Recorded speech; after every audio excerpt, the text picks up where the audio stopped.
Back in 2017, Harvard did an extensive research study which found people who ask questions in conversations are more liked by their conversation partners than people who don't ask very many questions. And this shouldn't be surprising. When somebody asks you a question about whatever it is you're talking about, it shows that they care, that they're genuinely interested in hearing more about whatever it is that you're discussing. So in this video, I am going to give you 5 tips, 5 ways to ask better questions in the daily conversations you're having. My first tip is pretty obvious, and it is to listen carefully. Utilize those active listening skills because our knee-jerk reaction is often to tell our own story or give our own experience. And it's much more difficult to really be focused and listen carefully to whatever it is the other person is talking about with the purpose of learning more, of asking more questions. So if you find that you're in a conversation and your brain is defaulting to prompt you to tell a story about a similar experience you had, that's okay to eventually share that story, but I want you to place that secondary and instead have your primary focus on whatever it is that person's talking about and really aim to ask more questions to learn more about that subject. When you show a genuine interest in someone and allow curiosity to take over, naturally you're going to have questions.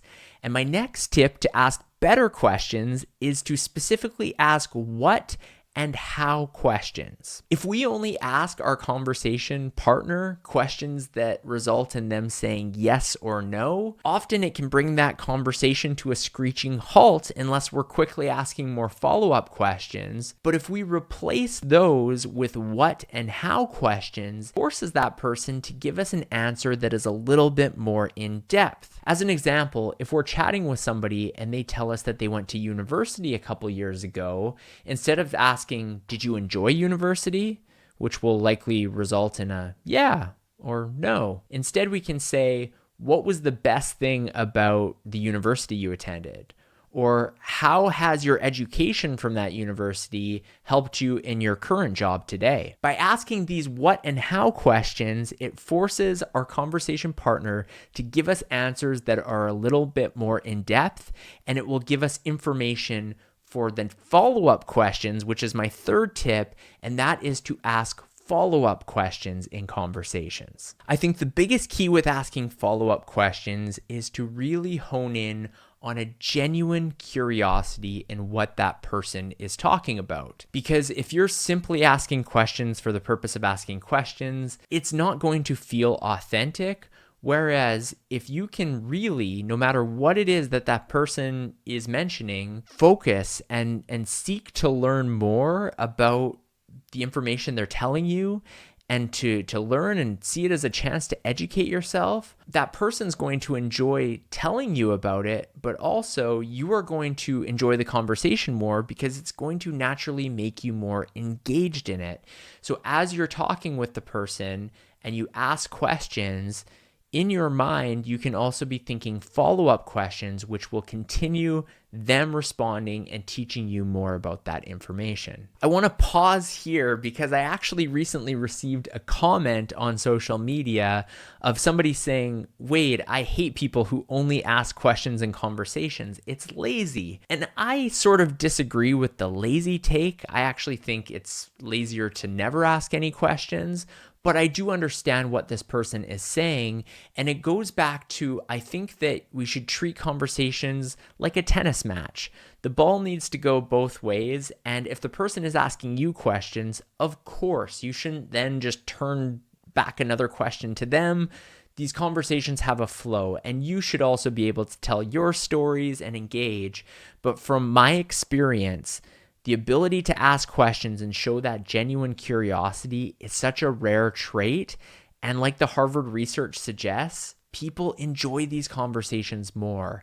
And so while it's fine to share your own experiences, make sure you're not dominating the conversation and just talking the whole time. You also want to share it. You want to ask other people questions.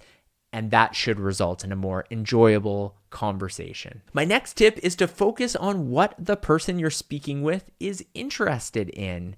And there's this famous acronym known as the Ford method. The Ford stands for family, occupation, recreation, and dreams.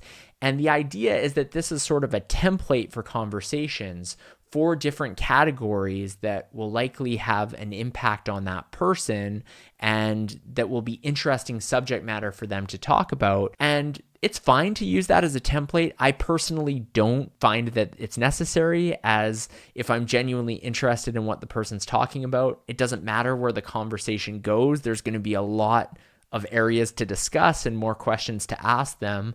But it's a good framework, especially if you struggle with these types of conversations, that you can lean on this acronym and remember the different categories. And let's start with family. I mean, if you're chatting with somebody and they mention that they have children, ask them about their kids. Ask them what the ages are. What are their kids interested in? What has the summer been like with them out of school? It must be crazy trying to get them from activity to activity while balancing a job. There's so much information you can ask them about, and that person will probably enjoy that conversation because their kids are probably their world. And if you show an interest in learning more about that aspect of their life, it's going to be meaningful to them. My final tip has a big caveat to it because you need to really understand the cadence of the conversation you're in, and don't jump into this too quickly. But the final tip is to not be afraid to ask a big or a deep question. And of course, this could go horribly wrong if you haven't seen somebody in years and within the first minute you say, "Oh wow, you got divorced. What was that like?" I mean, something like that is going to be completely off-putting, and that is not going to help that person enjoy the conversation. That's not what I'm suggesting here. What I am suggesting is, once you've had a lengthy conversation with somebody, or maybe this is somebody who you see on a fairly regular basis, don't be afraid to go beyond the surface level questions that we so often have during daily conversations and really dive into some of those deeper parts of whatever it is that we're experiencing. An example of this, a friend of mine, I recently had the chance to spend several hours with him, and toward the end of the conversation, I knew he had been diagnosed with a medical condition a few years back. And so I asked him, what was it like in that moment in time? Like, can he take me back to that moment in time when he got the diagnosis? Was he mad? Was he angry? How did that make him feel? And I learned things after I asked him that question that I never would have known. And I think for him, while I'm sure it's somewhat difficult to talk about, it was also perhaps cathartic, perhaps it was enjoyable, but you could tell that he was okay answering this, and he actually appreciated that I had asked him some of these deeper questions. And that's one of the beauties about having a lengthy conversation, talking to somebody for a while. You build that trust, but by showing a genuine interest, by listening carefully, it allows you to build to that point where you can ask those deeper, more meaningful questions. And often this results in not only a better conversation, but a better relationship with that person.